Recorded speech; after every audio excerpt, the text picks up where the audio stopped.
Yo, what up, what up? It's your boy AD, and that's all day. I'm in the spot. How y'all doing? This is today's review. What up? It's your boy AD. Oh shit, let me cut that down. Here I go. Let me cut that down. This is today's review for March 4th, 2022 for SmackDown.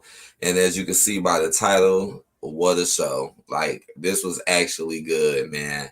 Now, I'm going to try to get through this video, man, because my stomach ain't been feeling the best. I ate some stuff the other day that did not turn out too good, man. I got from this one spot.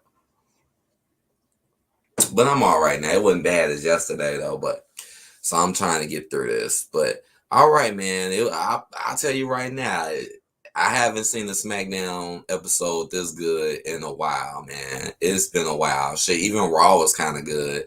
So it makes me wonder, like, what's really going on, huh? What y'all trying to do, huh? But all right, let me go ahead and play this intro, and then we gonna get into the review because it is some juice. It's definitely some juice. It's been a long time.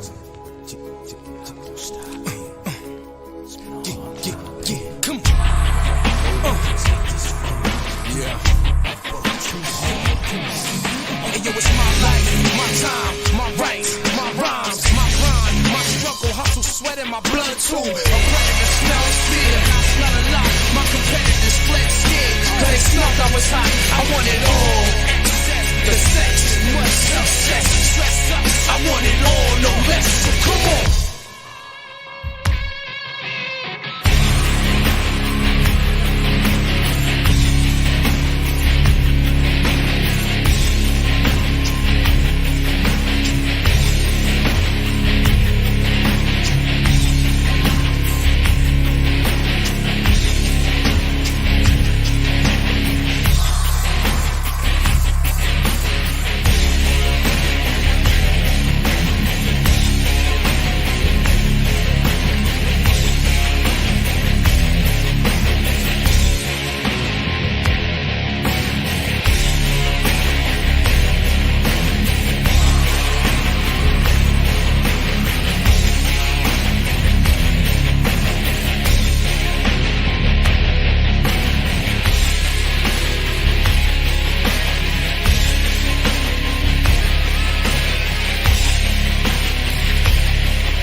The most dominant Universal Champion in history. I'm like, okay, let me write this comment real quick. Because I'm like, yeah, hold on.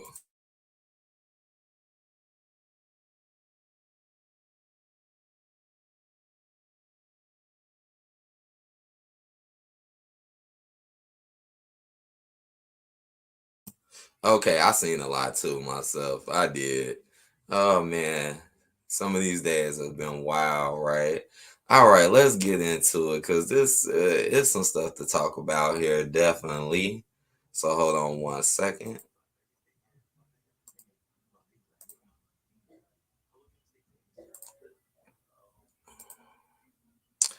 All right, here we go. Here we go. In the headline, it was Ronda Rousey makes Sonya Deville tap out, forces Charlotte Flair to scream with a new lock. Now, hopefully, my comments, because I'm trying to get my comments to run over here. Okay, there they go. Because it's like I see him over here, but then I don't see him on the other side. Now I see him now. Oh man, what a show! What a show, man.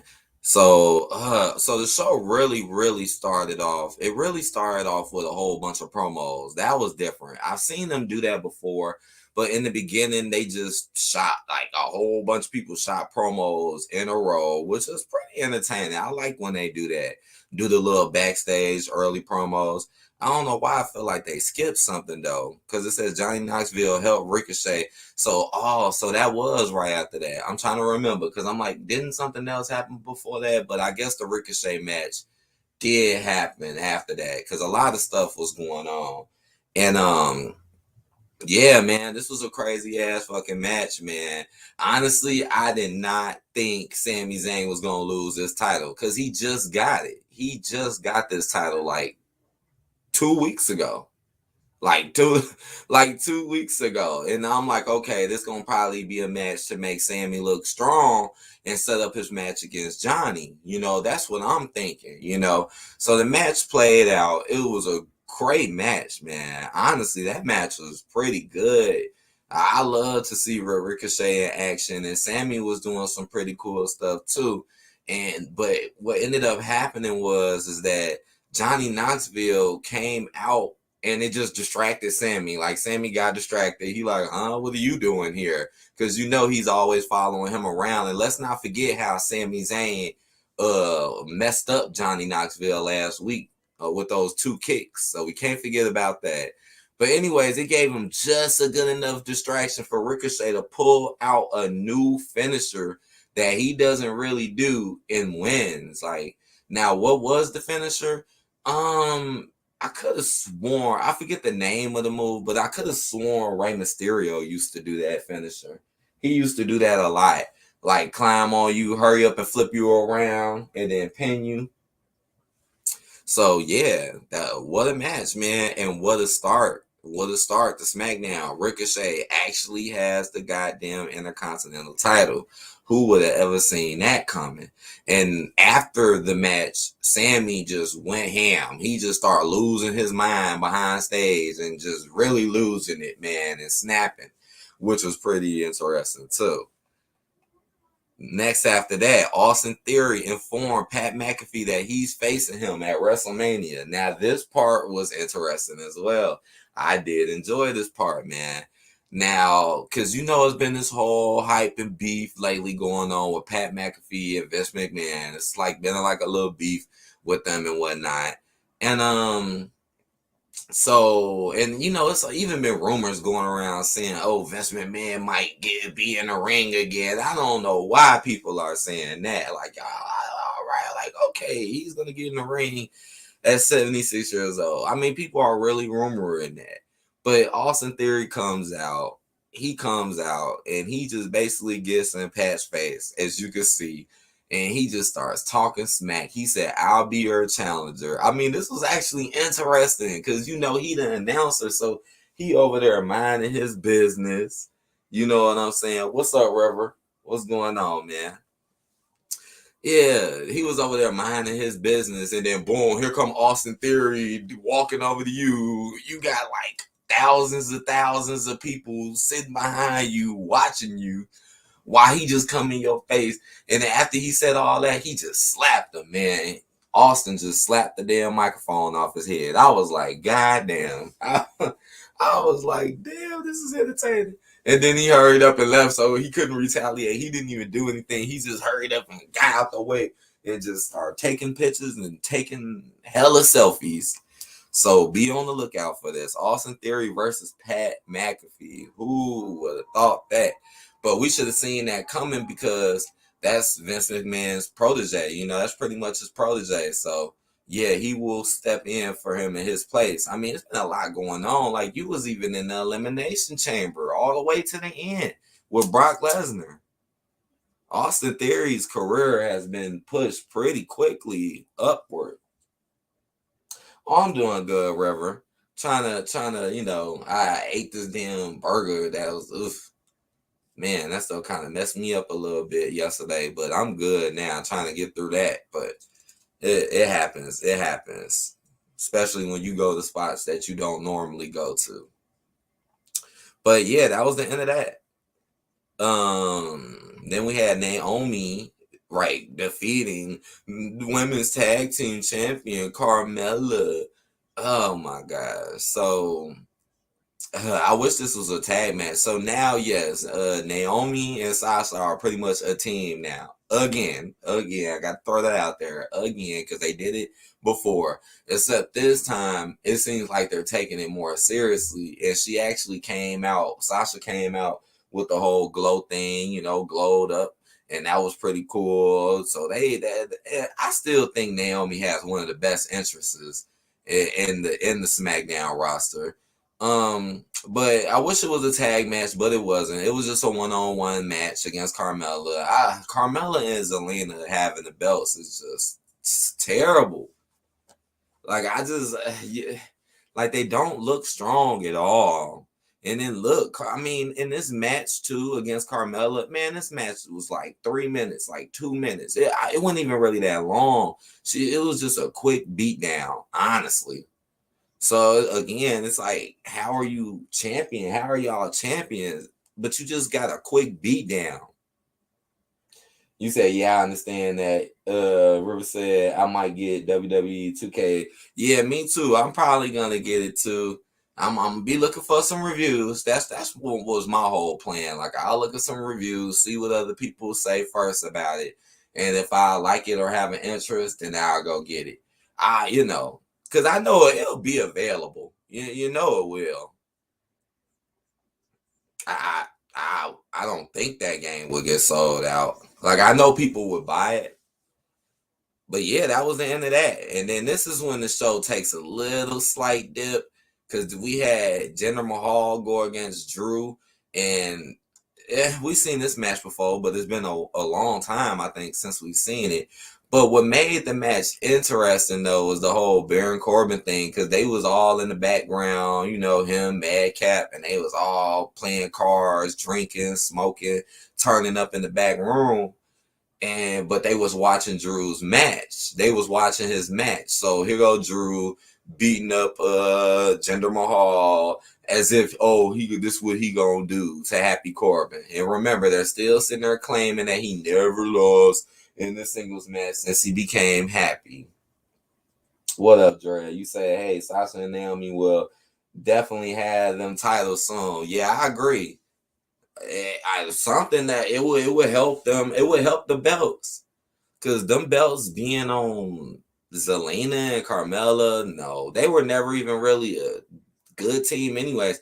I mean, they just really just threw them together, which is just ridiculous. But yeah, that probably is coming very soon. Very soon. Now, with this, so after Drew won the match, he was all like, acting all sad and stuff. Happy wasn't happy no more. Madcap was telling jokes and Happy didn't want to laugh. Like, what? So they tried to make it look so serious. I think this was all right. Not the only thing I say is just a little repetitive. They did add more into this later in the episode. I might as well talk about it, because later in the episode he did appear in the back where they all were with the sword and threatening them, and they all got the hell out of there. And that shit was funny. That part was funny. I can honestly admit it. I kind of predicted it, because I was like, what if his ass come through that mug? Because they was just all sitting there watching him on the TV. It was kind of funny. Some of Madcap's monster jokes was funny. Okay, Roman Reigns spoiled WrestleMania by promising that he will make Brock Lesnar acknowledge him. So now here we go. Well, this was so weird. I'm telling you, this episode of SmackDown was crazy. I'm telling you. So Shinsuke Nakamura and Rick Boogs come out doing their whole little performance. Let's not forget, Shinsuke just lost that title. Oh, and here we go, looking like the same stuff. They finna come out rocking. Shinsuke finna come out doing his thing. Oh no. Oh no, the Usos come out of nowhere and just jump them. I'm like, what in the world is this? Like, I've never seen that before. Like, most of the time, they come out and they do their thing. They come out, Usos just straight jumped them as soon as they came out. I'm like, what is this? And then what make it even more crazier is the fact that it's not even a match. It wasn't even a match. Like, what? And then Roman comes out. Like, huh? Like, what? And then Roman comes out right after that with Paul and the Usos. So I'm like, okay, that was crazy. And basically, I'll read some of this. It says the Usos came out of nowhere and unleashed a surprise attack on Shinsuke Nakamura and Rick Boogs as the rocking pair were making their entrance. Out of the chaos came Universal Champion Roman Reigns, the head of the table, made not a prediction but a spoiler that he would smash Brock Lesnar, pin Brock Lesnar, and make Brock Lesnar acknowledge him in the biggest WrestleMania match of all time. So yeah, they're constantly doing that too, and I've seen them doing this a lot. They are acting like this is the biggest match of all time, which I do not agree. And y'all know y'all should not be hyping this up like that. Like, they're trying, I guess that's how you keep it going and keep it seeming fresh. But we know it's a lot of people out here that would disagree with that. Like, no.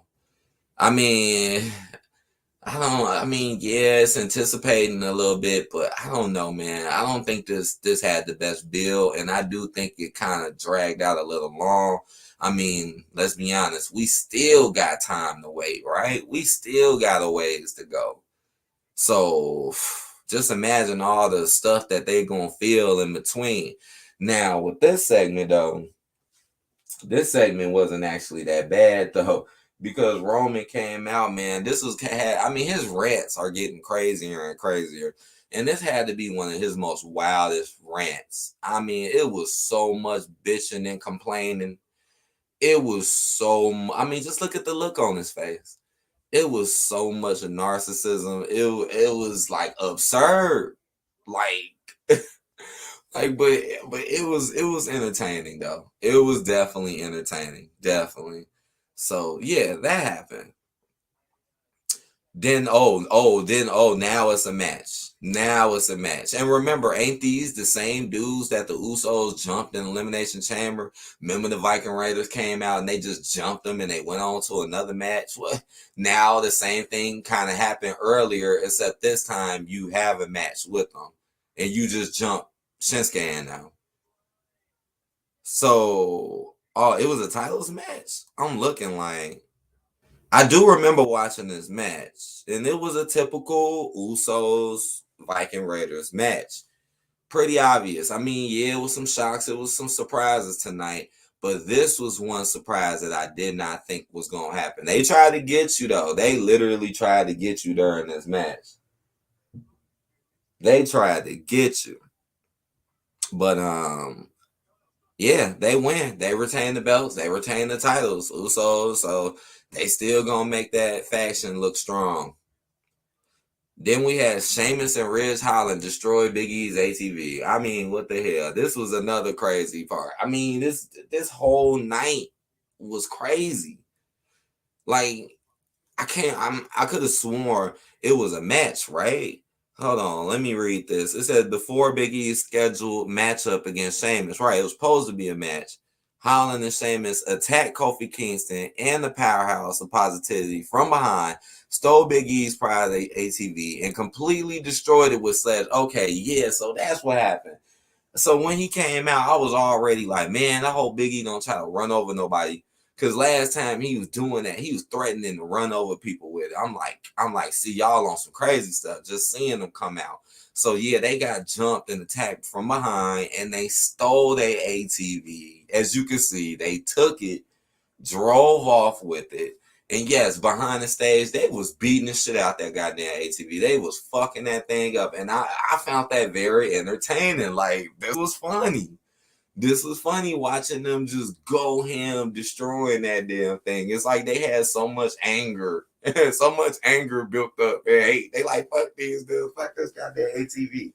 So expect this beef to start up now. Now expect them to start going against each other a lot. But that was entertaining. Hey, you said LOL, that rant was extremely long. Oh, yes, it was. That Roman Reigns rant, yes.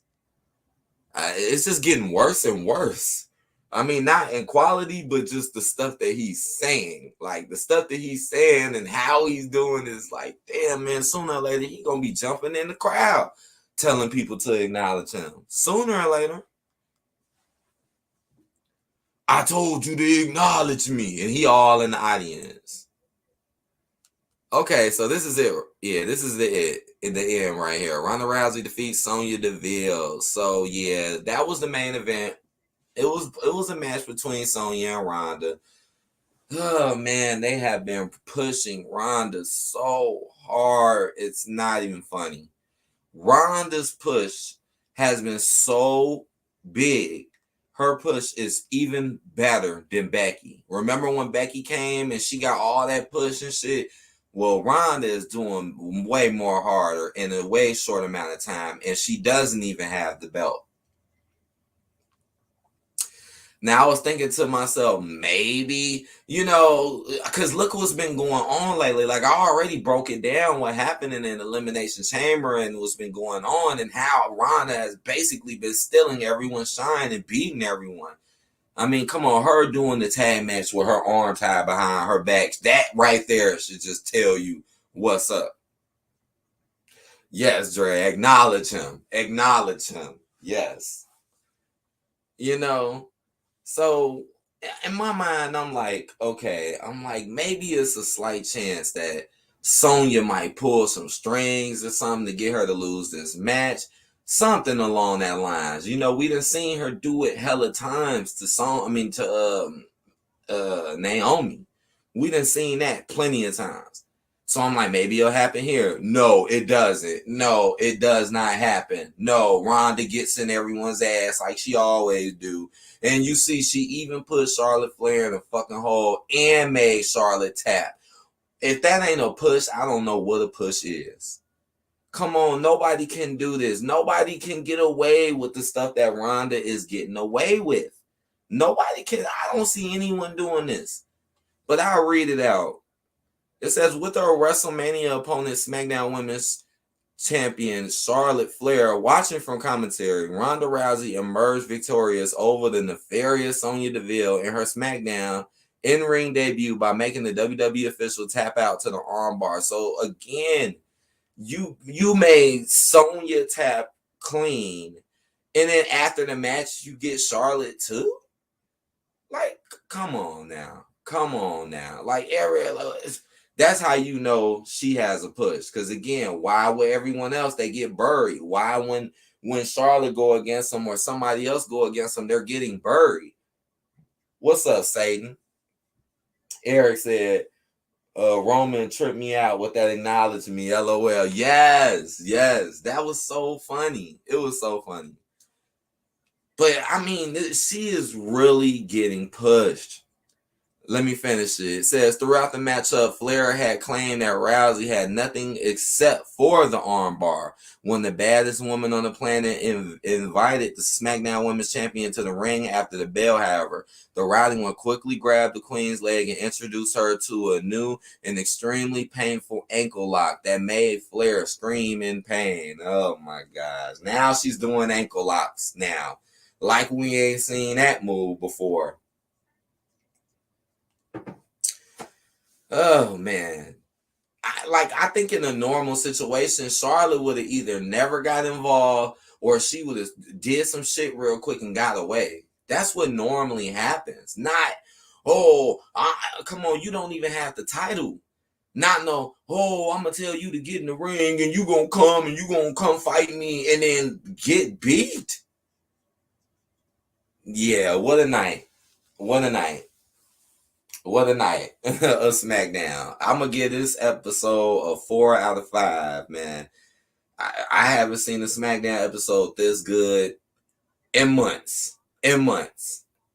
So I wanted to do this earlier. I always say that. I really did. Like yesterday, I wanted to do it yesterday, but I just couldn't get around to it. So I had to do it today. I always end up doing that, even though I don't want to do the shit. And somehow, some way, it ends up on the damn day where the next show is about to come out. That always happens. But what an episode. I hope y'all enjoyed this review. Let me go ahead and stop this. Thank y'all for showing up. I like doing these little wrestling reviews. Just something I like to do, man. You know, something to keep me occupied. But yeah, 4 out of 5. I hope y'all enjoyed the show. This was somewhat of a quicker one, but it was a lot of stuff to go through and talk about. We will see what happens on Raw tonight. You know I'm going to cover it. And you know I'm going to be here for both nights of WrestleMania. So again, I hope y'all enjoyed this. Hit that like button. Please subscribe if you haven't. Thank you and peace.